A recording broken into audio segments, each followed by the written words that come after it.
Hey, thanks for watching. I'm Dr. Joseph Taylor, and today I'm going to be talking to you about what you need to hear to potentially stop taking pain medication for your aches and pains, potentially avoid the surgery that maybe your orthopedic surgeon told you that you need, and get back to living the life that you want to live without pain. And we're going to be talking about that with the Regenerative Medicine Revolution.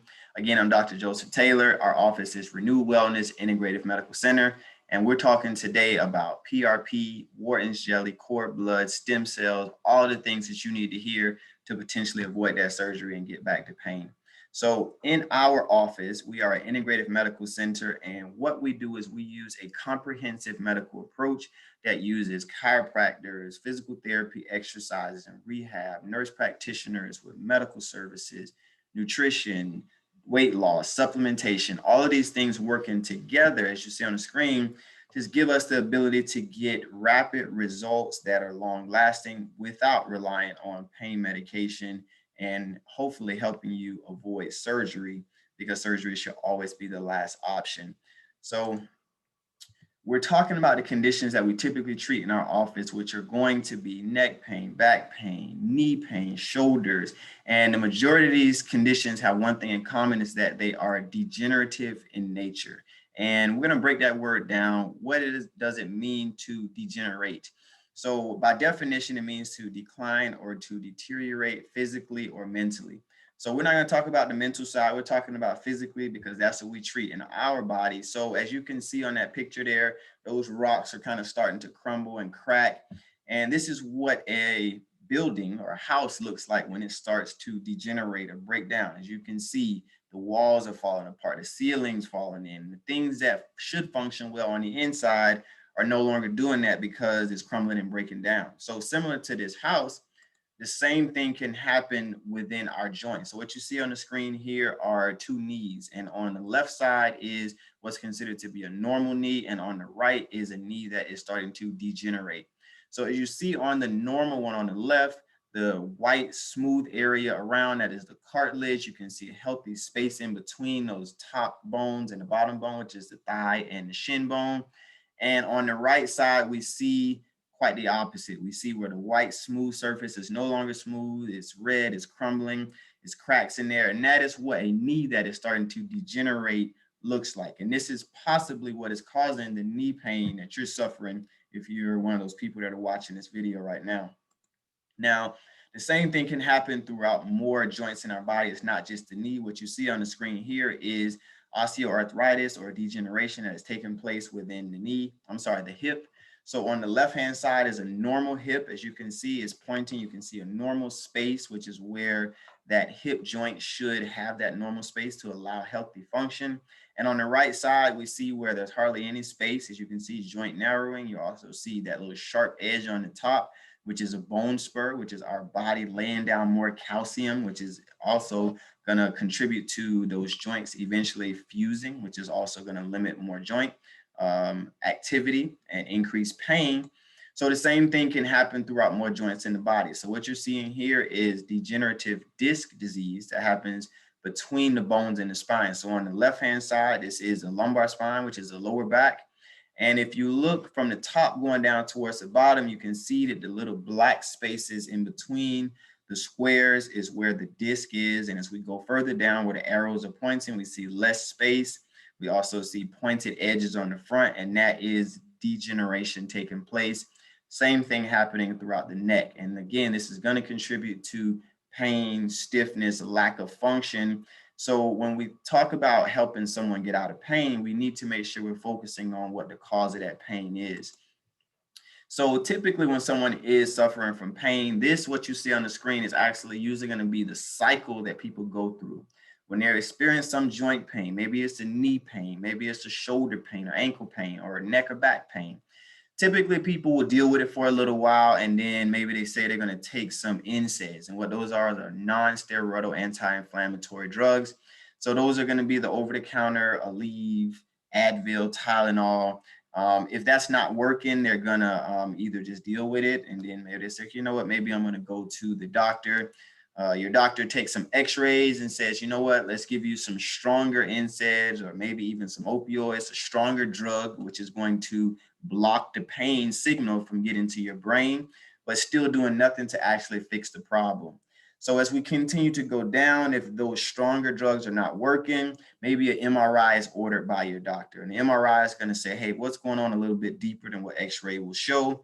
And my head is kind of in the way, but after that, they may recommend some cortisone injections. And most people watching this have either heard of cortisone or maybe you've had cortisone. And if the cortisone injections still don't work, then maybe arthroscopic or a joint replacement surgery is the end of the road. And one thing to note from what you see on the screen is that none of the things as we go from that joint pain, from the NSAIDs all the way down, nothing on that screen is actually doing anything at all to fix the problem that is underlying. So, sorry.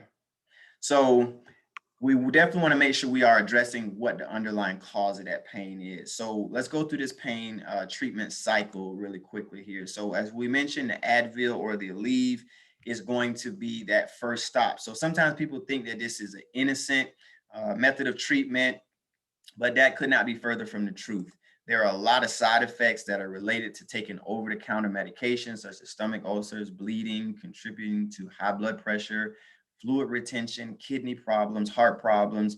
And there's actually thousands and thousands of people that die every single year from the side effects of taking too much over-the-counter pain medication. So please don't fool yourself into thinking that this is an innocent or harmless way to treat your pain, because it really is not.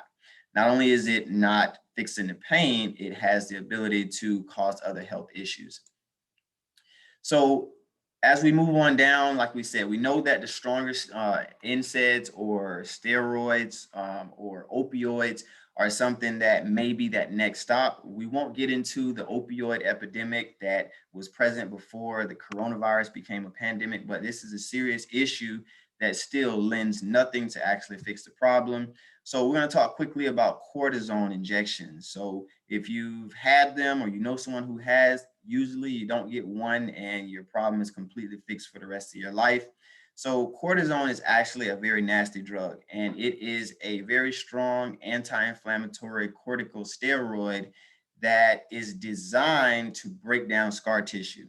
Now, breaking down scar tissue can actually be a good thing because it will allow for more movement throughout the joint, and the anti-inflammatory properties are going to decrease your pain. But the problem, the bigger problem, is that not only does it break down scar tissue, it breaks down the bone density within that joint, and it also breaks down the cartilage over time. So the cartilage is the smooth lining around the bones in that joint, which allow for fluid motion.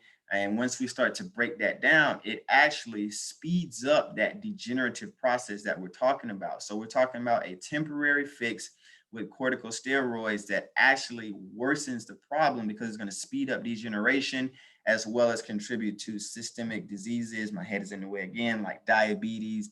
And there is a limit to how many someone should get over the course of a year and definitely over their lifetime. So this is, again, a temporary fix that has a lot of negative side effects that you need to be aware of. So thinning of the bones, easy bruising, weight gain, blood pressure, again, cataract formation, thinning of the skin are just a few of the side effects of those corticosteroid injections. This is actually a picture of a knee joint that has had too many corticosteroid injections. If you look in the middle there, you can see that little pink area is actually where the cartilage has been eaten away by too many corticosteroid injections. So this is really not the method that we want our patients to go down trying to get relief for their pain. So at the bottom, at the end of the road, is surgery. So if we take a quick look at surgery, this is going to be knee surgeries and hip surgeries. So this is actually joint replacement surgery. And listen, this should definitely be the absolute last resort option, because essentially this is cutting off the bone, putting in an artificial joint and kind of mending it back together. You know, some people do get good results with this, but I recommend that this be the absolute last resort option to get relief. So this is what a total knee replacement looks like. As you can see, the plastic that is in there, which is the kneecap, as well as that metal, which is the artificial joint of that knee. I jumped ahead there. All right. So again, joint replacement surgery definitely wants to be the last option. So what we're here to talk to you about is the alternative that maybe you're not aware of, and this is actually going to be regenerative medicine. So similar to degenerate, the opposite of that is going to be to regenerate, and that's where regenerative medicine gets its name from. And by definition, to regenerate means to build, to grow, to repair, or to create new tissue. Now, this is actually something that's already encoded in our DNA, and we do this every day on a constant basis. So our skin actually regenerates every 3 weeks. The lining of our intestine actually regenerates every 6 weeks. So our body is already regenerating, but there's different factors that can slow that process down, which is our diet, our lifestyle, other comorbidities that are getting in the way of our body being able to regenerate. So when we talk about regenerative medicine, what exactly is it? Well, it's actually using the building blocks such as stem cells, growth factors, proteins, cytokines, which are signaling cells, as well as scaffolding, which is the structuring that allows for new tissue to be rebuilt within our body. So this is a branch of medicine that utilizes these building blocks to help your body be able to rebuild and repair the tissue that is damaged. So let's say we're talking about a knee that is degenerating, or maybe the meniscus is thinned out, or there's tears in the ligaments. This form of medicine, which is actually a natural form of medicine, is going to help to rebuild that tissue without having to put in any artificial joints and things of that nature. So one way to do that is with PRP. And some of you may have heard of PRP. It was called platelet-rich plasma. It's a procedure where our practitioner draws blood from the arm, takes the patient's own blood, puts it in a centrifuge. It's a machine that spins it really quickly, and it separates out. If you look over to the right, that top yellow portion is actually the platelets that are separated out from the whole red blood that you see at the bottom.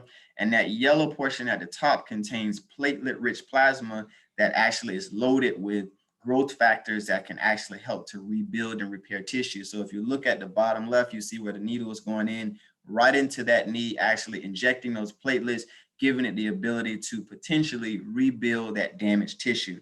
Now, we're going to revisit this shortly because there are some limitations to using PRP depending upon your age or other comorbidities, but this is an entry-level form of regenerative medicine that we get phenomenal results with in our practice every single day. Now, when it comes to stem cells, it's a little bit different. So stem cells are actually the primary cell template of all human tissue. So we're talking about bones, tendons, ligaments, skin, organs. All of them actually start as stem cells. So stem cells have the ability to reduce inflammation naturally. They also have the ability to fight cell death. Within our tissues, it has the ability to differentiate, meaning when they're entered into the body, they can turn into muscle, they can turn into bone, they can turn into fat or cartilage.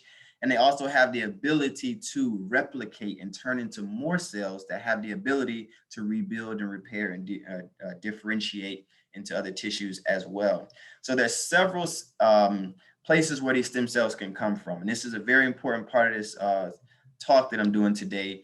The first is going to be the fetal or embryological. And this is where sometimes people get hung up when they hear stem cells. They think that they're coming from aborted babies. Although that is a source of stem cells, that method of harvesting stem cells is illegal in the United States. There's a lot of moral issues with taking stem cells from an aborted baby, but there's also some downside, even aside from the moral, is that those stem cells actually have an immune system that's kind of already attached to them that could potentially be rejected by our body. I'm saying all that to say none of the regenerative medicine that we use in our office comes from any aborted fetus. So you can rest assured that this method of stem cell harvesting is illegal in the United States and not used in our office.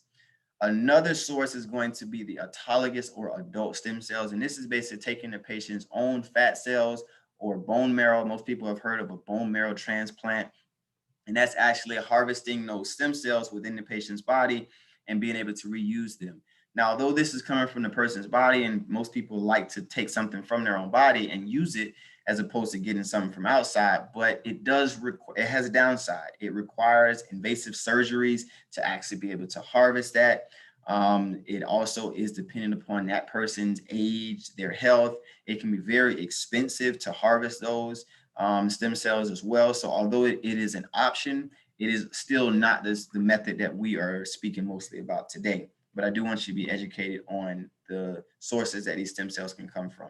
The stem cells that we use in our body is human umbilical cord tissue, which is coming from a healthy delivery of a mother and baby after a baby is delivered. That after birth, the umbilical cord, the amniotic sac, that is loaded with stem cells. And these are actually undifferentiated cells, meaning they have not determined what type of cell they're going to become at the age that they are. So there's no baby's harm, there's no mother's harm. This is actually the afterbirth tissue that is usually discarded that actually has so many healing factors within it. So this is where we get our stem cells from, or human umbilical cord tissue, for the regenerative medicine that is used in our office. This actually possesses mesenchymal stem cells, which have the ability to replicate. It's loaded with growth factors, proteins, and cytokines, as we mentioned before.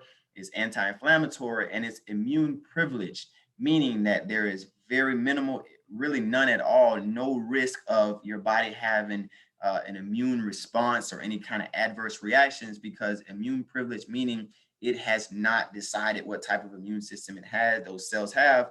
So they're easily accepted by our body, and they're able to go in and do the work that needs to be done. So within that umbilical cord, we have the umbilical cord blood, which is loaded with one type of stem cells called hematopoietic stem cells, and they are loaded with hyaluronic acid, which some of you may have heard of before, cytokines, and again, my head is in the way, and growth factors. Now, these type of stem cells are typically used when someone needs to produce more red or white blood cells. So although umbilical cord blood can be used in making certain regenerative medicine products, the cord blood is primarily used to stimulate the growth of more red and white blood cells. The other source is going to be from the Wharton's jelly, which, if you look at this picture here, it is that cushioning around the umbilical artery and vein. And the purpose of this is actually a protective layer, and it's protecting the baby's immune system from the mom's. And this is actually the richest source of these mesenchymal stem cells within the human body. So the mesenchymal stem cells are the basic building blocks for all the connective tissue that is used within our office to help to rebuild muscles, ligaments, tendons. And this is why we get such great results with these within the joints as well as the spine. So not only are these mesenchymal stem cells present in the amniotic membrane and an umbilical cord membrane, we have them circulating throughout our body. But it's very important to note that as we age, the number of these mesenchymal stem cells decrease dramatically. So if you look on the screen here, you can see that at a newborn age, 1 in every 10,000 cells within our body.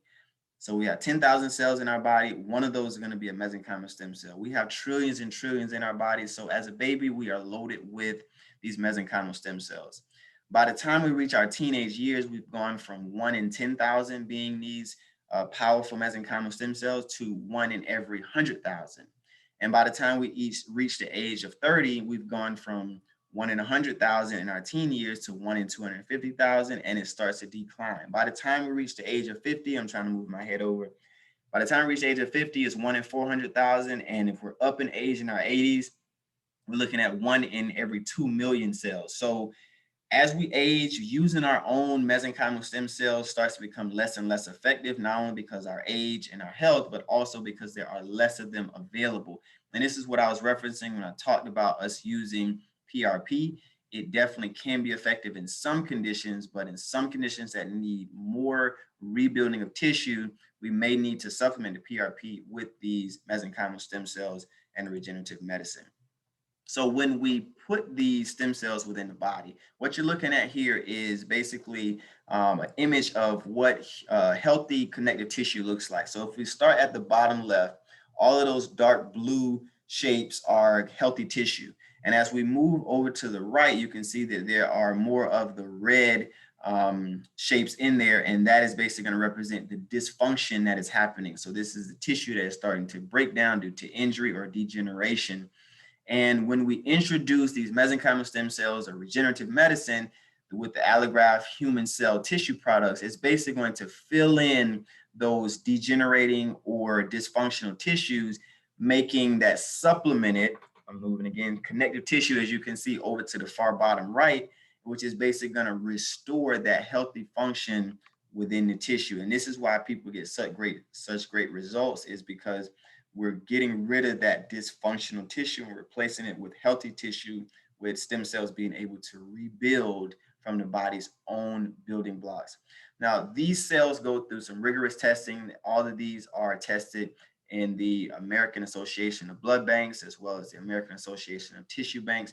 So there's a lot of testing that goes into this to make sure that all of these cells are healthy and that there are not going to be any adverse reactions to the recipient. So what you're seeing here on the screen, this is a testimonial of a patient who has received these, not in our office, in another office of one of our colleagues, but this story is so phenomenal. I love to share this one. It's a 54-year-old female who had years of chronic knee dislocations. And she was told in her early 20s that she needed arthroscopic surgery, and that by the time she reached the age of 40s and 50s, she would need knee replacements. Now, she had done all of the right things. She did rehab. She's a physical therapist by nature, so she knew all the right things to do. She was taking the supplements. She had tried hyaluronic acid injections, chiropractic. And for the past 30 years, she had been unable to sit crisscross or wear high heels or bend down. So this is the timeline of her treatment after the injections. 1 week later, she had some mild inflammation within the knees, which is expected. This is actually a part of the healing process. But 4 weeks after, she was able to wear heels for the first time in years for a 2-day conference. And she had bent down and did a full squat without even realizing that her knees were not giving her any pain. And after 12 weeks, she described she felt much better. And she actually had, moving over so you can read, she started being able to run and squat pain-free. So what you're looking at here, this is the image of some knees that have actually undergone regenerative medicine. So if you look on the left-hand side, the top, what you're seeing is the thigh bone and the knee joint in the middle, as well as the shin bone at the bottom. So if you look at the image on the left, but you look at the bone that is furthest to your right, close to the inside, you can see that the space between those bones is starting to deteriorate. We can barely see the black space in between. And if we go over to the right, we can see that after,